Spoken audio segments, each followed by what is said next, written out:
So hi everybody. We are Colin and Christine Poole, and today we have the enormous pleasure of talking with this amazing panel of artists. Today we're going to chat about the things that we do, the creative approaches we take to our careers, how we survive, and more importantly, how we thrive within surviving and get to actually love this life that we all dream of living. So to start off with, we don't think any of our panelists really need any introduction, but we're going to actually just have everybody tell you briefly who they are and what you are currently working on. So why don't we start with Stephanie? Hi, I am Stephanie Law. I am primarily a watercolor artist, and I've been doing, well, I'm best known for my Shadowscapes tarot deck, and I've done a series of watercolor technique books called Dreamscape series. But these days I mostly do a lot of work with galleries. I work on my own projects, publishing my own books. My current project is one called Undying Tales, where it combines endangered creatures along with mythology and folklore from the regions of the world where they come from. And so that's my current project that's on the plate, but I'm constantly working on random paintings and showcasing these on my website as well as in galleries. Perfect. And Mark?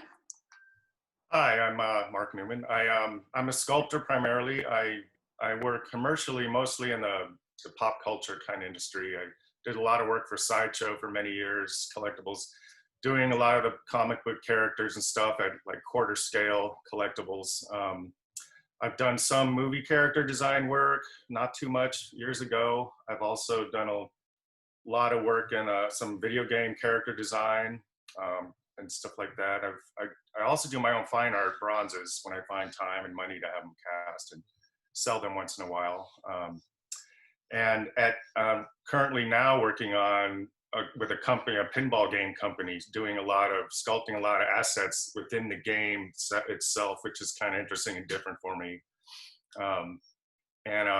Also working with the local foundry near us right now, doing a bronze portion of a stairway that comes down from this building that Restoration Hardware is redesigning for their headquarters. So it's all Art Nouveau kind of curly cues coming down a railway. It's really railing. It's for a grand staircase. So trying to diversify a lot of the work I do these days, and luckily there are opportunities. So I'm still enjoying the art world. Excellent. Welcome. And Howard? Hi, my career started out in video games and then moved to freelance illustration, and I've incorporated a little more fine art into my career now. I paint for a few galleries, but I'm probably best known for my work with Magic the Gathering, and currently working on a couple pieces for Magic. I'm doing some work on Diablo 4 and getting ready for a solo show at one of my galleries. Oh, nice. Nice. Welcome. And Audrey? Hi, my name's Audrey Benjaminson. I'm probably one of the newer illustrators on the panel, so I'm very happy to be amongst all of you. So I would say I'm an illustrator and instructor. I've done work in publishing, some work for animation, package design, and fashion. And currently I've been working on some book covers, and I've also started teaching both through Visual Arts Passage and College for Creative Studies. So I'm very happy to be here, and that's a little about me and where I am right now. Excellent. Welcome. And Alan. I'm Alan Williams. This is Vicky. We're sort of partners in the business. I do the artwork, and Vicky handles most of the business and tells me when to do the artwork. I do a lot of work in concept, and lately I've been doing some more of special edition book illustrations and covers, and my own work, which bounces back and forth between online gallery and regular gallery. Just worked a little bit this last year. The latest thing I've worked on isn't really out yet. I did some work for there's a Tolkien thing coming out here in not too long that I did some preliminary work for a few months ago. But otherwise I do a lot of graphite work, occasionally paint. I just draw online. but that's pretty much it. That's me. So. Welcome. So some of you touched on it. Howard, you touched on this a little bit. You guys are all rock stars, and you're in this enviable, successful position. And we want to know, how did it start? How did it shift? And how did it get to from where you started to where you are now? And we'll start with Stephanie. I actually started in the fantasy gaming illustration industry. I started doing a lot of work for various card games and role-playing games like Magic the Gathering. I did some very early on. Legend of Five Rings, Forgotten Realms. You know, a lot of these were where I started out because I thought that that was what I had to do in order to get my kind of art out there, the kind of art that I wanted to do. And it wasn't until I started doing this that I realized my art wasn't really fitting into the niche. It was really having to try to change myself and the kind of imagery I wanted to create, because I didn't really fit in with all of these monsters and warriors and the kinds of things that were out there in the marketplace that I saw. And so I just started creating my own work, and I started diving off into watercolors. And strangely enough, I found that art directors then started pivoting and seeking me out for my different look, which was not what I expected initially. I thought, I'm just gonna do this because this is what I want to do, even if it's not what I'm seeing in the marketplace. But art directors started seeking that out. And the other part that fell into place was then the audience also started responding more to the work that I was doing for myself.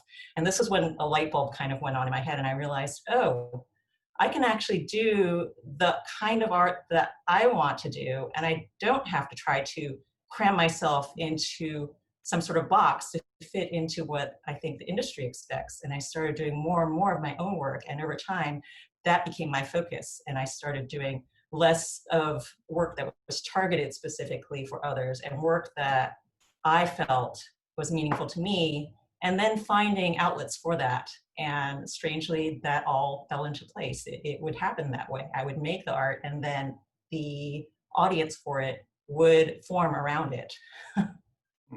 That's something that we talk about a lot, is the importance of really discovering and nourishing and maintaining your own personal voice.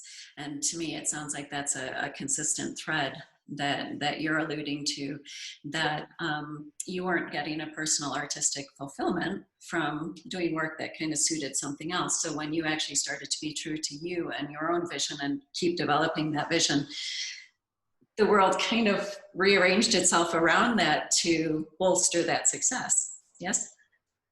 I think it was realizing that there was a marketplace for my work, for my vision. Like, I didn't have to change myself in order to find a spot for it. And initially, when I first began, there was this thrill of seeing my work in publication, because I hadn't yet at that point. And so it was just the excitement of that. And that was fulfilling. But after a while, that kind of wore thinner. And I realized, well, they're seeing it in publication, but there's also seeing my vision in publication, and rather than someone else's vision. Did you have specific things that you were doing to make that shift from a more commercial approach to a more personal, in terms of cultivating a gallery relationship or something like that? The gallery relationship didn't come until many years after, I think maybe 15 years into my career, because I actually started off with a fine art education at Berkeley, which is not really a school that focuses on art at all, but that was where I was at. And I realized from being in that circumstance and being surrounded by that culture that my style of art, which is much more illustrative, was not going to fit in the concept of galleries, at least in that time, which was about 22 years ago. And so at that point, I kind of disregarded galleries as an outlet at all for my art. I thought, well, if I'm not doing galleries, I'm going to go straight into the opposite side, which is illustration.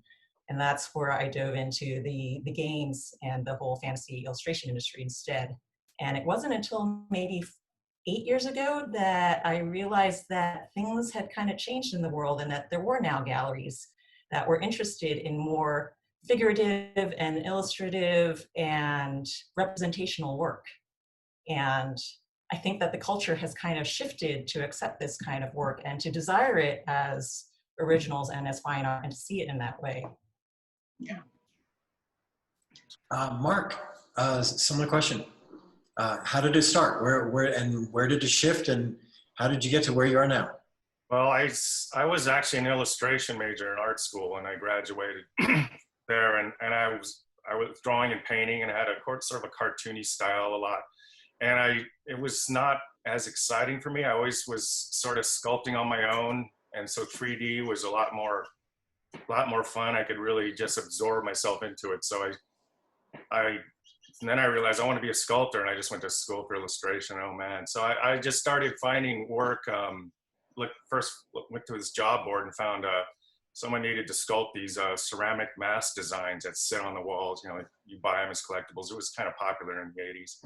So I got a job working for them, freelance, just doing sculpture work, and it was a lot of fun. And then I started working with the same company doing a line of fantasy figure characters, all comical wizards and dragons with crystals and stuff, and we made a collectible line out of it. So I started to get a lot of work in sculpture, and it was a lot of fun, and it gave me my opportunity to also do my own style in that sense. So just kept doing work for gift companies and collectibles companies, working. Then I was working with my friend, a good friend of mine, Thomas Blackshear. He's an amazing artist. I'm sure you guys heard of him and know him. He designed a line of Ebony Visions. It was called Ebony Visions. It was a collectible line of figurines, about 6 scale. And he asked me if I wanted to sculpt them, and I said, yes, I do. So I worked with him like probably about 18 years during this, sculpting this line, all these different figures and stuff, and got pretty, did pretty well in the market and everything. So I was full on sculpting and loving it. And that was a more realistic approach, but it was all doing his imagery, and I took a little bit of my style to it. So it was kind of shared. So knowing each other in that sense was really good. And then branching out to different collectibles companies, getting into the comic book industry. A friend of mine, Randy Bowen, started a company with a Marvel license to do a lot of Marvel characters. So I started sculpting a lot of those with him. He did a bunch, and he hired other artists. And then that translated in working with Sideshow Collectibles, doing a lot of their collectibles. But it was always working from someone else's design at that point.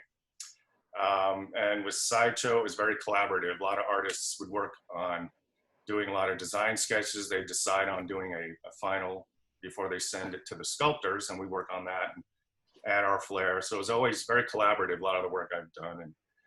And I always want, my own stuff. I kind of change styles. I like the realistic, very classical Art Nouveau, and I go back into monsters and creatures, and I'm kind of all over the place in that sense. So I was working on my own bronze stuff for a while. And when I had money, I would get them cast and then just tell people. I never had gallery representation really. So it's always on the side for me because I was always fairly busy commercially. So, and a little bit of work, like I said, with effects companies, working with Tippett Studios years ago on a couple movies, and a little bit with ILM, but it's always been a freelance, working out of my house with different companies, and luckily it just it kept going. I never had to get a side job really to keep income. Did these jobs find you? Did you find them? How did? I found most of them, but then after my work was out there and you're posting it and stuff, people would get recommendations, and from friends who were in art school who now were in art director positions or other companies. It kind of, started networking in that sense. So I never had to really pound the pavement to find the work, only in the very beginning. So luckily it was, it kind of fell into for me in that sense. And I like I said, I do a lot of different styles because I get bored, I guess, in one sense, doing one thing for too long. So I was able to get a lot of kind of diverse type of jobs, like with this pinball game company and doing some creature design stuff, and then some sculpture work. And so it's been very, I'm glad I can evolve into that sense and not only get pigeonholed into one thing. Although Sideshow is always, Mark's the guy, he sculpts the women really well, we'll just hand him all those projects. and they kind of pinhole you in that kind of thing. But I was very happy to do it because it's a lot of fun. And So Mark, what it sounds to me like you're alluding to is you're like a master at relationships. It sounds like you've cultivated and nurtured relationships that have helped to forge your career. I have certainly been a part of many discussions regarding commercial work and commission work where they will say you have to be good, you have to be on time, or you have to be nice, and you need two of those three things. You know? And you know, I can tell you for us, sometimes we have a little bit of trouble with the scheduling, you know, because we've got so much going on. But it sounds to me like the path that has really blossomed for you is, it sounds like you've got these relationships that you created in school, and then those keep leading on to something more and more. And I think that's an approach that is all the more doable and successful with the advent of social media, where we can really stay in touch with so many people in so many different fields. Absolutely, yeah. Social media has helped that giantly. I'm sure all you can agree is just the way you can get your work out there and to just link somebody to your stuff and have them decide if they want to work with you or not. Instead of always mailing out your stuff like in the early days. All right. Howard, Yes. jump in. All right, Mark, I want to say I had the really crazy opportunity to teach a workshop with Thomas Blackshear. Oh yeah? That was Wow. the first time I'd met him. What a great, nice guy. I even talked him out of a couple of gouache studies. He let me buy him from him. It's so cool because his version of Photoshop is taking clear acetate and putting it over the gouache and then painting more gouache on top of it. Oh, is that as layers? Yeah, so we framed these up with, you know, several layers of clear plastic where he's painted on top of Oh, it. wow. Yeah. Amazing. So I loved seeing that. I started studying illustration in college, and I thought Thomas Blackshear was one of my real heroes. Blackshear and Scott Gustafson and James Christensen. Mhm. And I wanted to do what they did in their career, and so I went to college to study illustration and kind of follow in their path. But while I was in college, I applied for a job at a video game company and got that job. And I thought, well, I'll just do this while I'm at school. And then 12 years later, I thought, oh, this isn't exactly what I thought I'd do with my career, but I don't regret my time in video games. I learned so much about color, learned how to use digital tools and 3D programs, everything that's really helping my career now. And so about 12 years in, I quit and jumped into freelance illustration. And almost everything that I was doing was digital. And then one morning I woke up and was completely dissatisfied using digital tools and kind of had a career crisis and thought I need to switch back to traditional medium. And so got my oils back out and started doing my work in oils, and it like renewed a lot of my passion for the work that I'm doing. And I feel infinitely challenged by art now. I think it's one of the things that when I talk to other artists, they agree with, that art, the pursuit of art, the mastery of art is, it never ends, right? It's something that we pursue throughout our whole life. And I feel like I'm just now in my career really painting for myself and doing the kind of work that I've always dreamt of doing.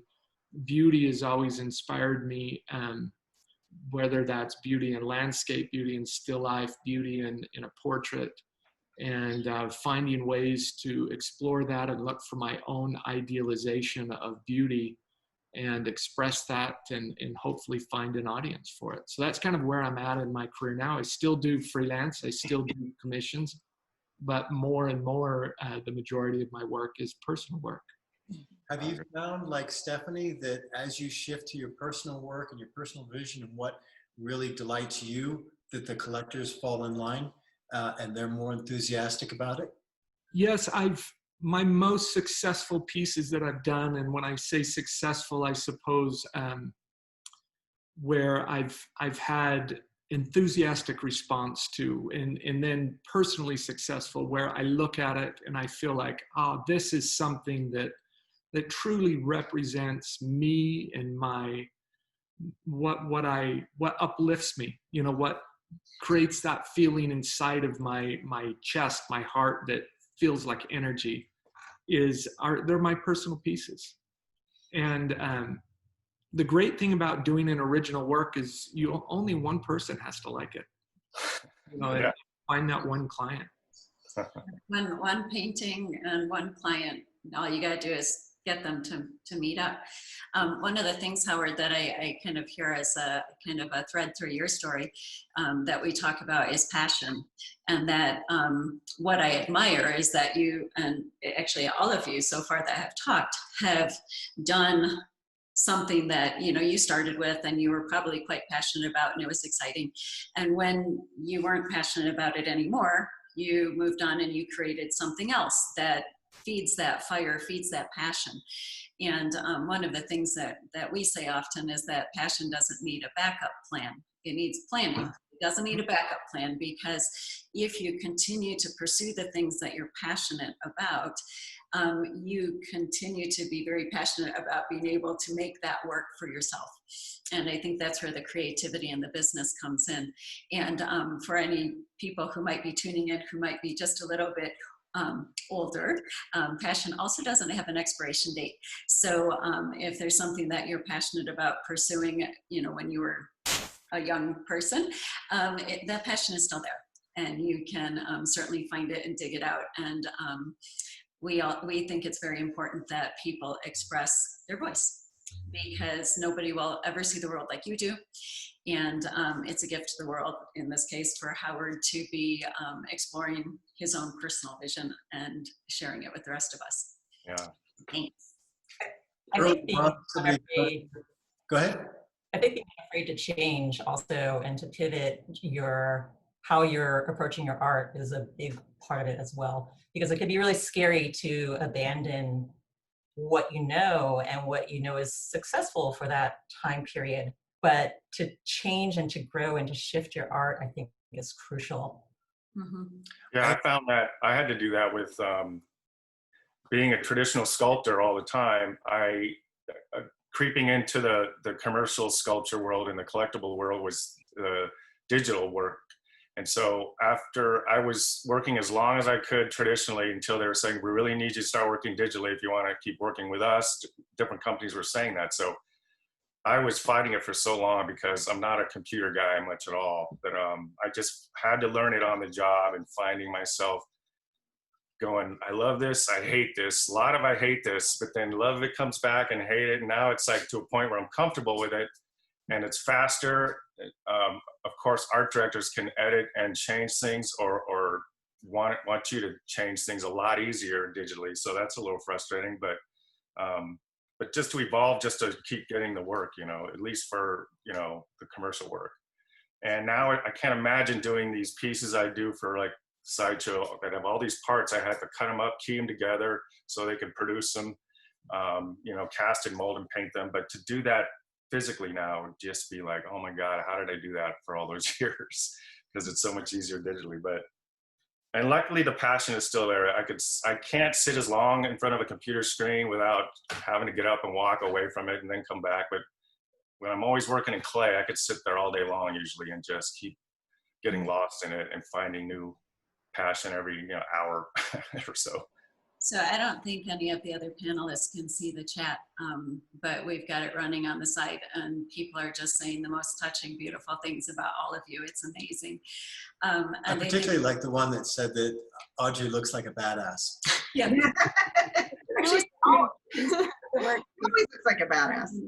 I need that.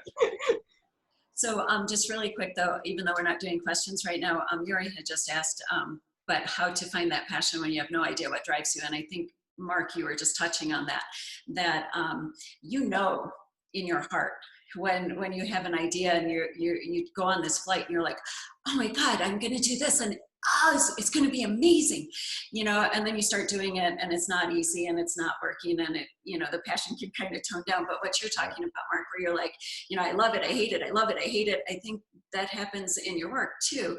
And I think it's not, for most of us, like a straight line. Some people are just, they know, maybe like Alan. Well, you know, the thing is that it helps. You know, most of us, I think it's kind of like, this is where we're headed, and we kind of go like this. Well, yeah, Good. Oh, no, you know, like that. And so I think actually the answer is you have to sit down and you have to do the work, and you have to explore and go to museums and look at these, go to these people's websites and see the amazing stuff they're doing. Don't copy, find your own voice, but use it for inspiration and a starting point. But there's, you're not going to figure it out without doing the work. for some people, the exploration is the passion, right?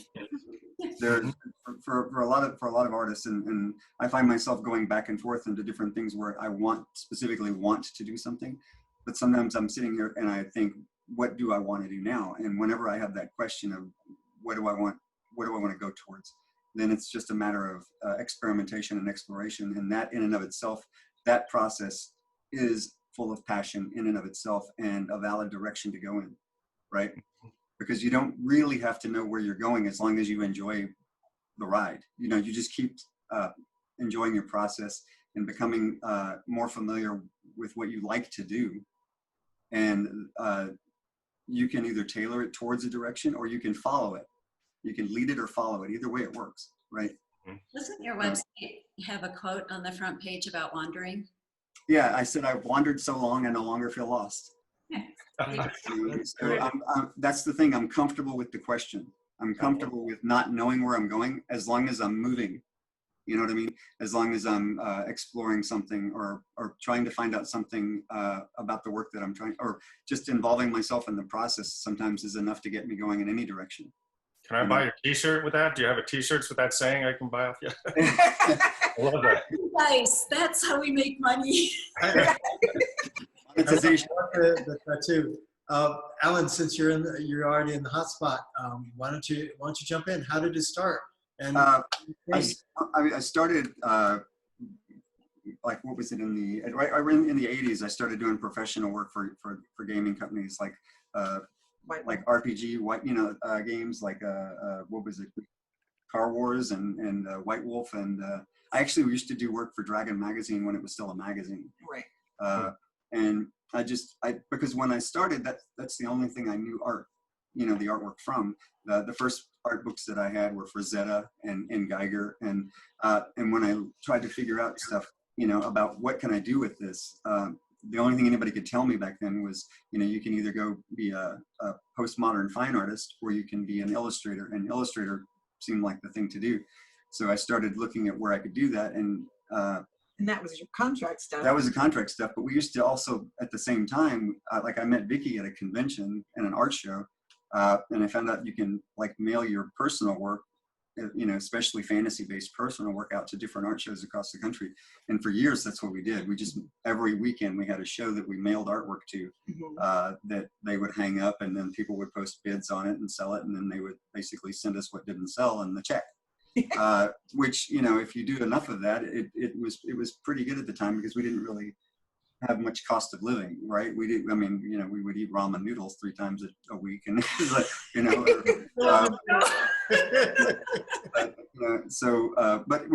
kind of moved from that into doing different venues like art shows and Renaissance fairs type things, which were very high fantasy. I used to do a lot of medieval kind of romantic fantasy.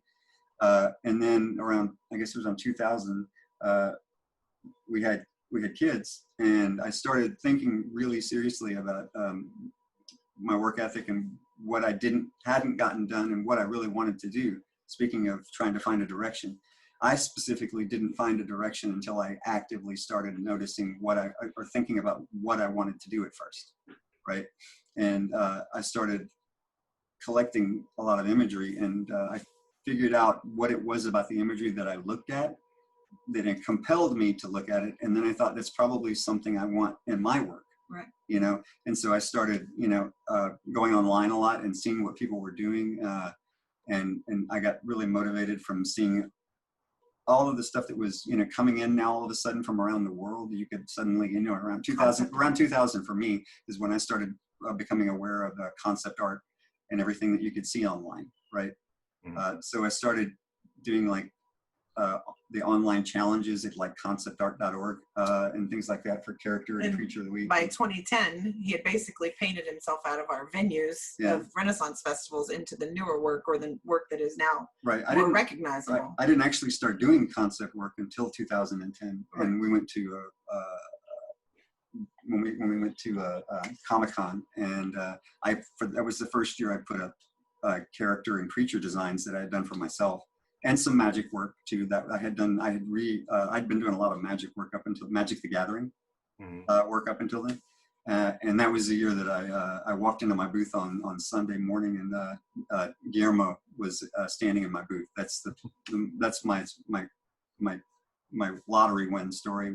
I walked into my booth and there was a director standing in my booth that asked me to work on a film, and so I started from that point on is when I started doing a lot more concept work.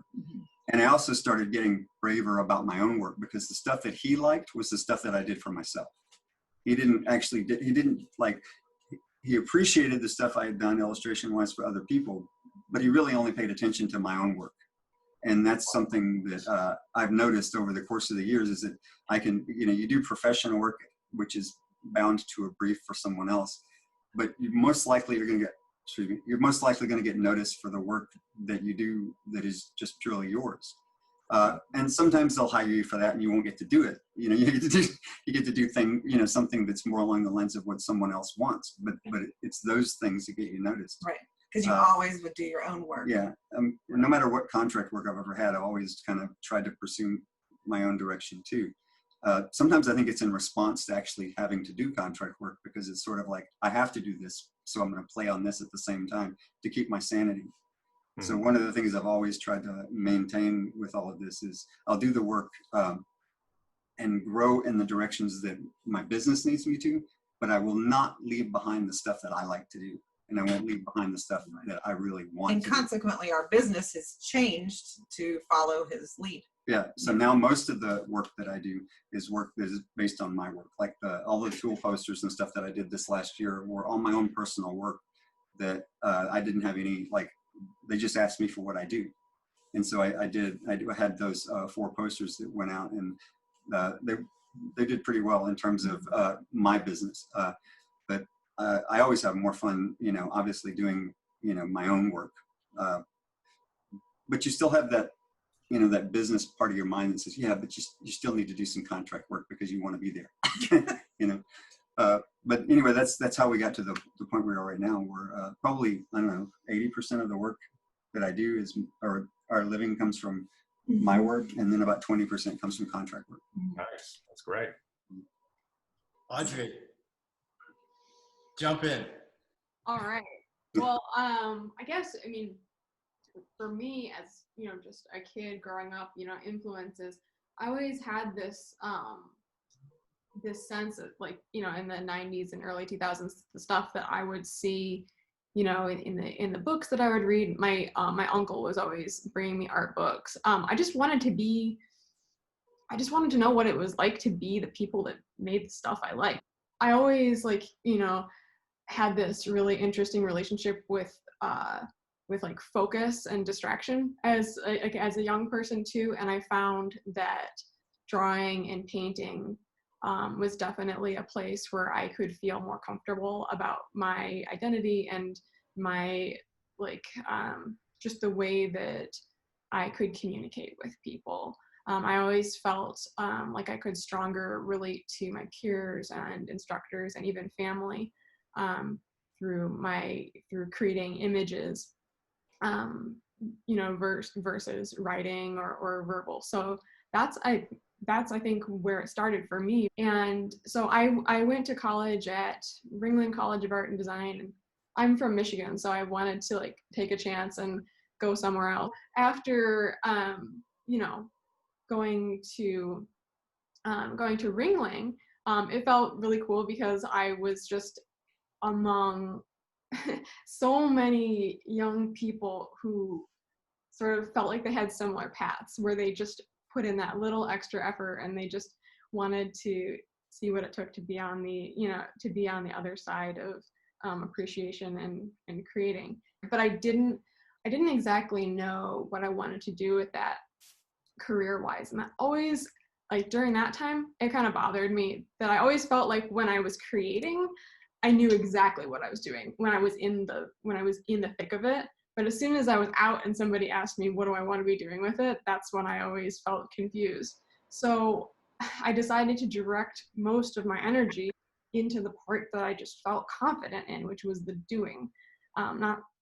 So it was a little weird at first, but I kept on communicating and I kept on posting and sharing my work on social media, whatever it was that I was involved with, classwork and personal work. And towards the end of college, I started getting art directors or directors working on animation reaching out and asking me, and I was like, is this how things work? And so I just started saying yes, and maybe more confidently than that, but I started saying yes. And I remember yeah, at least they can't hear tone in email. Yes. That's one of our things is, somebody calls you and says, hey, can you do this? And we're like, yeah, yes. Yeah. We're yes people. And so things started taking off from there for me. And I still didn't really know like what I wanted to be other than being an illustrator. And so my life kind of became like illustration bounty hunting, where I would just switch between doing work where people had found my illustrations online, and then I would work on that project, and then I would go back and do personal work. We'd like to just really quickly pop around, and if you right now could go back in time and tell your younger self something important that would help you in your career or your sense of yourself or your love of your life, what would you tell yourself? I'm going to start this one. What would you tell yourself? Well, follow your passion. But I think in this group, because I think we're going to do a bunch of other stuff, I would say figure out failure for yourself, because you are going to fail again and again and again. And you can be going through a time where everything is great and you've got all these balls up in the air and you're not posting online and you're not returning emails because you're so busy over here. And most artists are really hard on ourselves, and we just beat the crap out of ourselves about, yeah, you just got into this show, but whatever, look, all this stuff you're failing. And so however it is that you are able to figure out your own relationship to failure, whether it's I've got great music to listen to, I have a great guy that helps me, whatever it happens to be, because you can derail yourself for weeks, months, and years. And we know people who have done that because they got hit by some kind of failure. So figure out failure for yourself. Stephanie, words, pearls of wisdom, younger self. I would say trust your instincts, because it's something that I learned eventually. But if someone could tell me that and have me truly believe it early on, then I think I could have saved myself some time. But just believing in my own vision and trusting what my instinct was telling me, and not worrying about what other people think and what other people perceive in my art, because they're not the ones making it. I'm the one making it, and it has to speak to me. And so that, I think, is the most important thing. Totally agree. Mark, pearls of wisdom. Well, I agree on all your points so far on that, what to tell, and I think about that often, but I'm still trying to figure out what to tell myself, even as an adult. What can I advise myself on how to get through a lot of these frustrations, or following your passion is always the big one, and I think everybody has that as their question to themselves. But I would, as an advice, I would just say, yeah, just try to keep in touch with your artistic community and your friends, and keep your vision on what you think you want to do, and that'll change. So you're not going to say, okay, as a kid I wanted to do this, and now I'm going this direction, I'm off course, I got to go back to that. I mean, you're going to vary all the time. So just roll with the punches would be a good one to tell yourself, just to not, you know, like say, not like you said, Christine, not to beat yourself up too much to get into, I won't even try that because I know I'll fail at it or it's going to be too hard. You got to just get over those it's too hard thoughts and just go for it. So. Awesome. Howard. So when I think that when I was young, I had this vision, this dream of what being an artist would be like once I accomplished something, once I had this book out or won this award or was accepted into this show or whatever. And it turns out that's not the dream. The dream is the privilege of being able to work hard as an artist, staying up late, putting in the hours.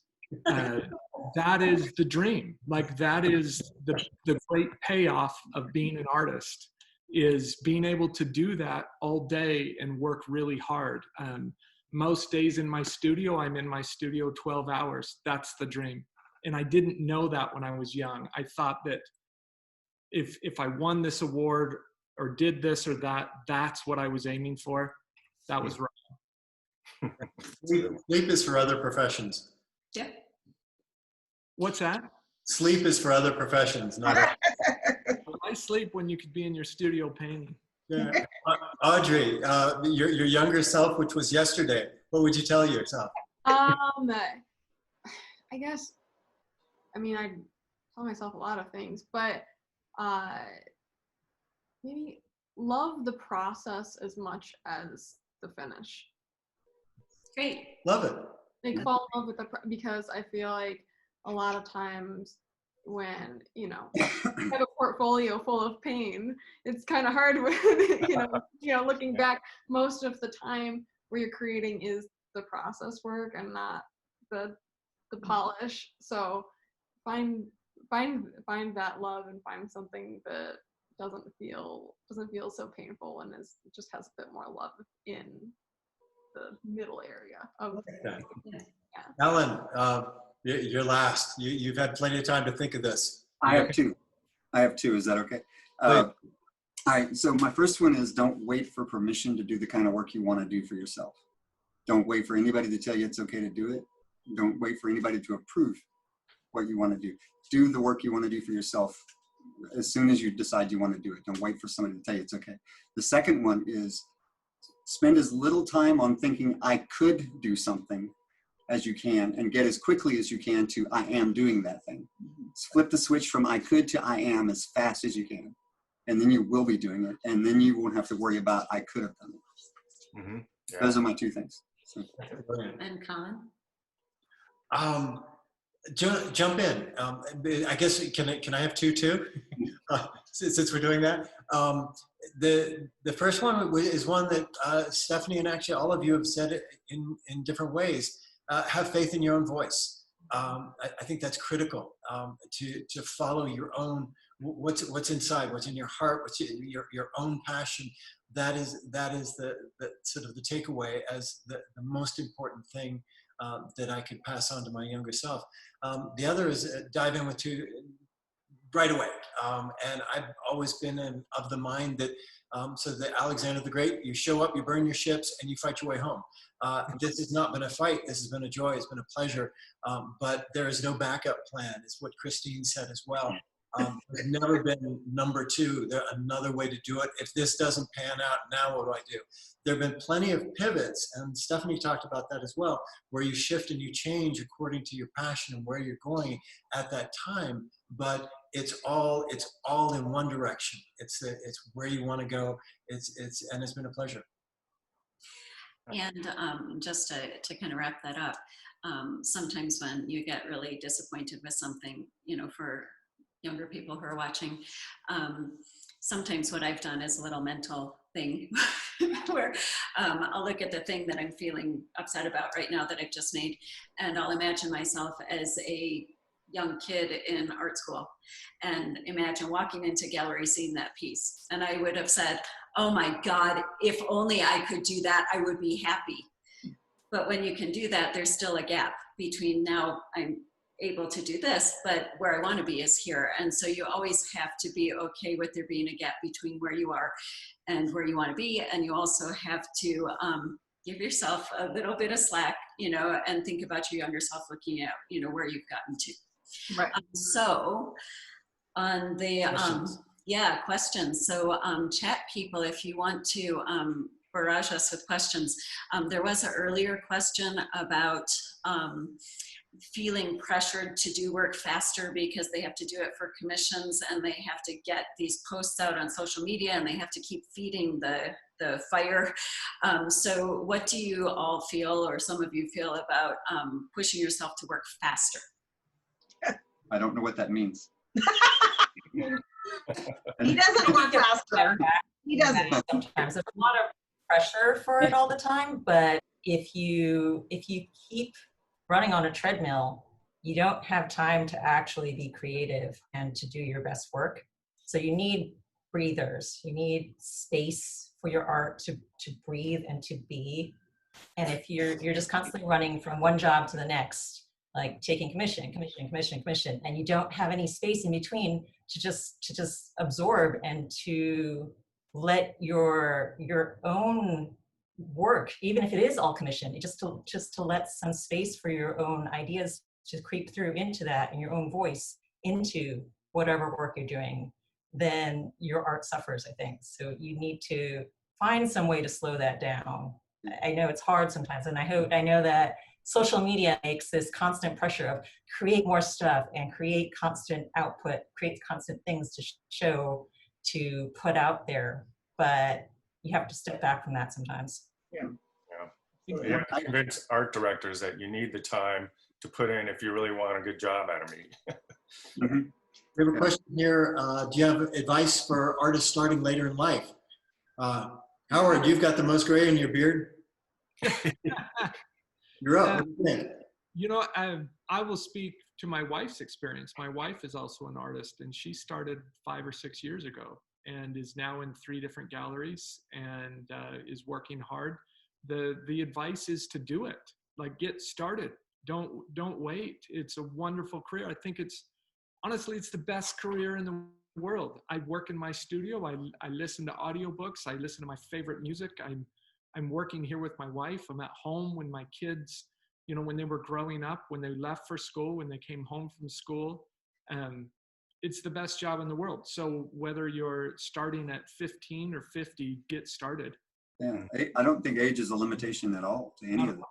Not at all. In fact, in some ways, when the older I get, the more focus I am able to bring to certain things because I'm less distracted by other things. I think it's like planting a tree. The best time was 20 years ago, but if not that, how about right now? So yeah, start now. Why regret it in 5 years when you could start now? Like, right, exactly. There's a question about how you approach galleries for people who are working in commercial industries and want to get more into fine art, like what Stephanie was talking about. Well, actually, a number of you were talking about.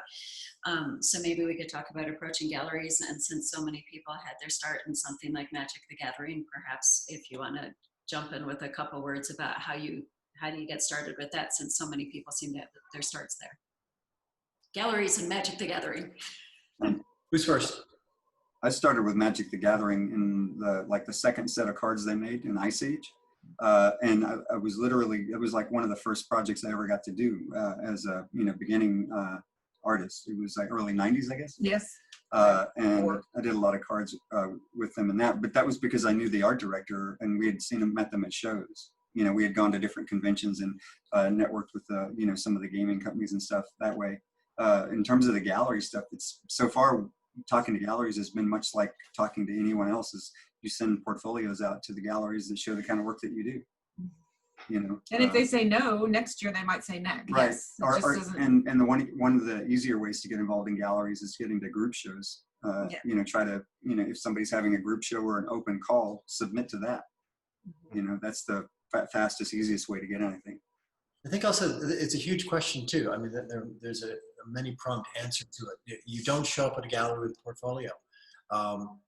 you need to do your research. You need to contact people who are in the gallery and find out how the relationship is with the artists that are successful. You need to look at the work that's there and see, does your work actually really fit? Does it compete too closely with another person there, or is it too divergent? There's a lot to it. But yeah, basically do your brilliant work and show up. Were you raising your hand down there? Oh, no, scratch. Oh, Galleries. I thought I saw a little thing that said raising your hand. So we're going to do one more. Sorry, go ahead. Go ahead. No, go ahead. I was just going to say that almost all of my most meaningful work relationships have happened in person, even in this digital age. I got started in Magic the Gathering because I was there in person at a show and met the art director. All the galleries that I've been in have been from showing up to gallery events and meeting people, and it created relationships. So we're going to do one more quick question. Somebody was asking about imposter syndrome. How do you deal with feeling like you're not good enough, or you don't belong, or you shouldn't be, all of these it's the thing that remember the Hulk quote from the Avengers, I'm always angry. I always have imposter syndrome. I'm always a little bit, I feel like a little bit like somebody's going to eventually catch on to the fact that this is so much fun and they're going to make me stop doing it, it's always there, I think, for a lot of people. Maybe some people don't have it, but for me, it's always been a wire, It's okay. It's always sort of been a side companion to doing work. Even when I've done something I finished I've liked, the next day I go, oh, I don't know. It's that, I think maybe it's just growing up in a society where sometimes, arts are, devalued in a lot of ways. You have that thing going on in the back of your head that people are always saying, why would you be an artist? It's impossible to be an artist. You can't make a living being an artist. And yet, here we have hundreds, if not thousands of people showing up for a weekend that are, working towards making a living being an artist, right? So I've had to deal with it all the time, You guys have been awesome, and we're so delighted. Unfortunately, we just ran out of time. So we wish we had a few more minutes. It seems like we kind of just got to hear the stories, and we'd love to actually address some more functional questions about how you get into galleries, how you make these contacts, specific things. But perhaps this will become a multi-part series. I just wanted to say thank you so much to all the people that I'm seeing from all over the world that have just tuned in. And a super huge thank you to the panelists for making time to come out and talk with us and share your stories and share your art and your creativity and your humanity. It's just an amazing thing, and we are so grateful to all of you. So thank you. We love you guys. Big virtual hug. Thank you all. It was really nice. A lot of fun. Panel ever. Yeah. Okay, Thanks for keep joining us. creating. Bye-bye. Bye.